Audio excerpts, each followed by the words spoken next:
shrimp shumai, and then half of them have chili aioli. Okay? Shrimp, what? Steamed shrimp shumai. Have you ever played rugby?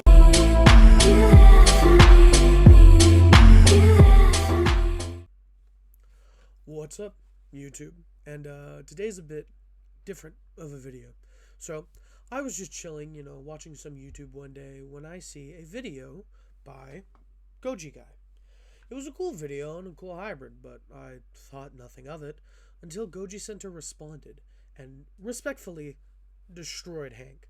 But after that video, I, like many others, felt inspired. So I started jotting down some species, to make my own hybrid. The thought of making a video had crossed my mind, but I didn't take it too seriously. But that all changed when I see this video pop up on my For You page. And that's when I knew I had to lock in and show a little follow through. I went watching around, watching some other videos of different creators' hybrids. I'll put them on screen now.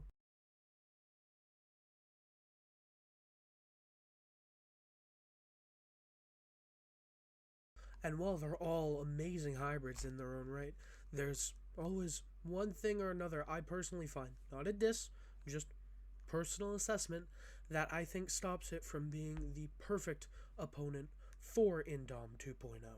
So I put in a bit more research into each of the creatures and work into some other stuff, and I finally think that I have narrowed it down and fully created my hybrid. And these are the species that I have selected for my hybrid.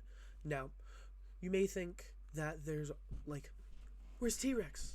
Where's the short-tailed shrew that Goji Center uses?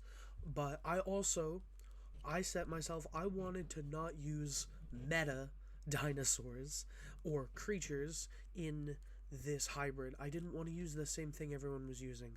No Argentinosaurus, no T-Rex, no short-tailed shrew. I didn't want to use any of the major popular ones. I wanted to use ones that no one else was using. So the base for my hybrid is Shantungosaurus, purely for size and a canvas to get the rest of my creatures to build off of. And also for the muscles in here that Goji Center mentioned in the Mortalodon video for stamina. And I wanted my creature to have good stamina so that it could outlast the Indom 2.0, which is why one of the reasons I went with Shantungosaurus. Another reason is that it had no natural predators, but it had to defend its young. So it learned to be aggressive towards the only predators in the region, like Zucheng Tyrannus. So a giant, bulky, aggressive herbivore I thought would be the best base for my hybrid. Also considering Shantungosaurus is the largest non-sauropod dinosaur we have discovered, I thought it was a perfect choice. The next creature I selected was not a dinosaur, it was Fasolasuchus. This is more a secondary base than anything. I wanted something with, similar body structure, and I didn't want to, what Goji Center says, I didn't want to differ too much with the bodies of the creatures to not mess with the mental issues of the creature, like Scorpius Rex, like Indominus. There were too many differing creatures in there. I didn't want their instincts to be switched that much. So I wanted to go with similar creatures in body, shape, and aggression to keep the instincts similar. Now, one thing I did want from the Fasola was the osteoderms on the back of the creature, because my creature, if it's the size of Shantungosaurus, there is a possibility that Indom 2.0 could get on top of my hybrid, so the osteoderms could protect it a little. The third creature I went with was the short-faced bear, and that is strictly to bulk up the arms, to change the anatomy of the shoulders, to make the arms a deadly base, have some incredible force behind them, and with the size of a Shantungosaurus, they would be as deadly as I want them to be.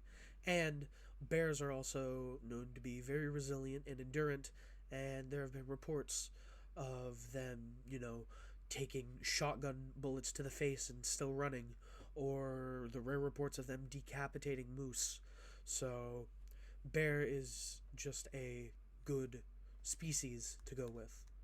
And to make the arms width of the short-faced bear even more deadly, they're tipped with the claws of Maip macrothorax.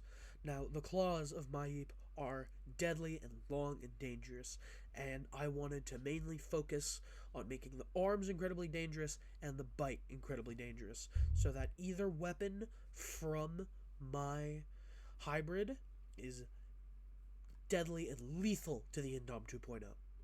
The fifth creature in my list is the Smilodon.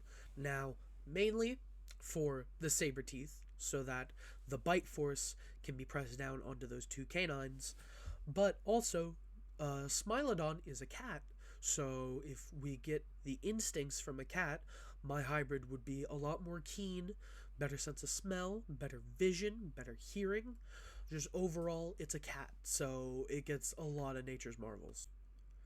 The next one in my list is Tarbosaurus.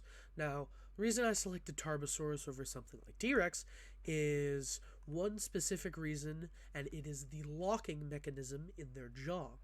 Tarbosaurus can lock their jaw to hold on to their prey. Now, the next one might also be a little questioning.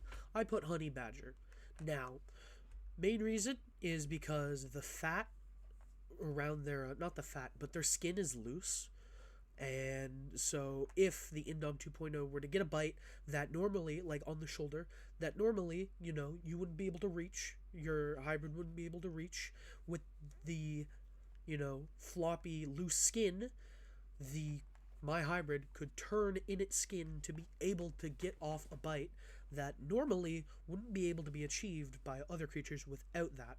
And also, honey badgers, at least the one I'm taking my DNA from, are stupid intelligent. Now, if you're wondering why, what do you mean they're stupid intelligent and why only one specific one, this video right here by Casual Geographic will explain to you what I mean. Trust. The penultimate creature in my genome is Suchomimus for two specific reasons.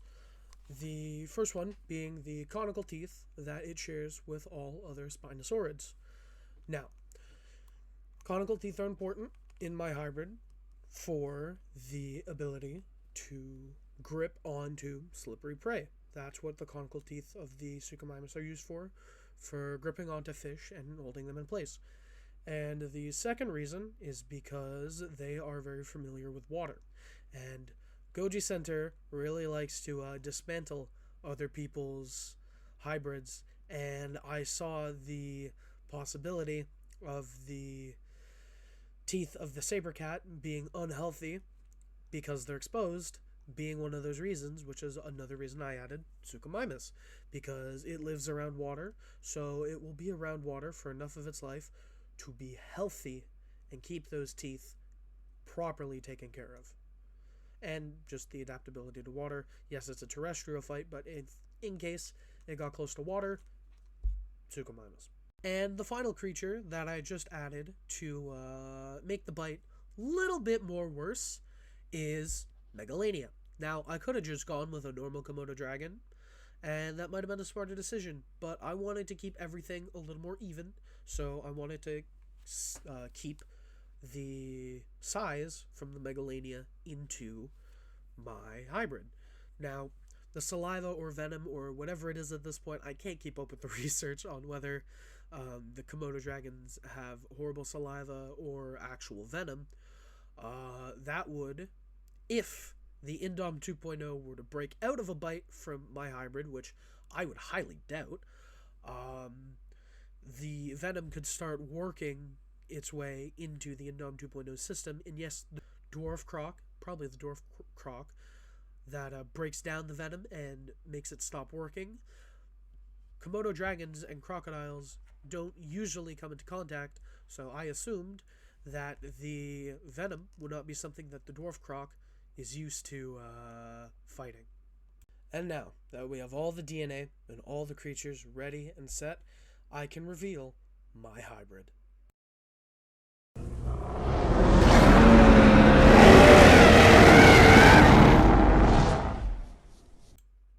This is my hybrid. This is the Titanicus, meaning giant claw.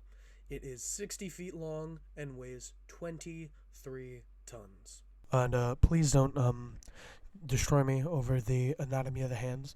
I never claimed to be a great artist. I tried my best with this one, and the hands just didn't come out right. That isn't a thumb. It's 4 fingers.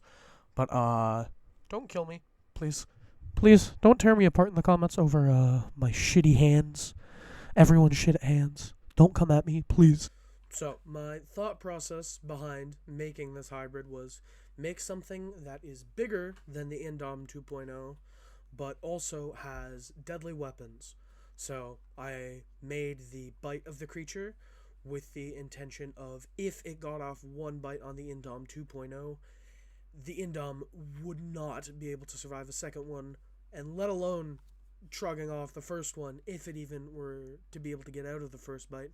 And that's also why I made the arms the way they are. The strength and swinging force of a bear, being able to hold down the Indom 2.0 if it got his hands on it, and if it were to swipe, the claws of the Macrothorax. The thought process was the Indom 2.0 gets a bite somewhere that, normally it would expect to not be able to have the other creature be able to retaliate from a bite like that, but have the skin of the honey badger help. It gets turned around, gets a bite off on, let's say, the Indom 2.0's neck, and the Indom 2.0 is not able to get up because the arms are restraining it and the claws are digging into the Indom 2.0. That was my thought process, and I don't think I need to argue this. I'm pretty sure one swipe from those claws would murder the Indom 2.0. The only thing that is against my hybrid is that the durability is not fantastic. And I knew that it wasn't fantastic. But I didn't want to be a bitch and use an ankylosaurid. Didn't want to be that guy. So I went with the osteoderms of the Phasolosuchus. I also placed them on the legs of the creature.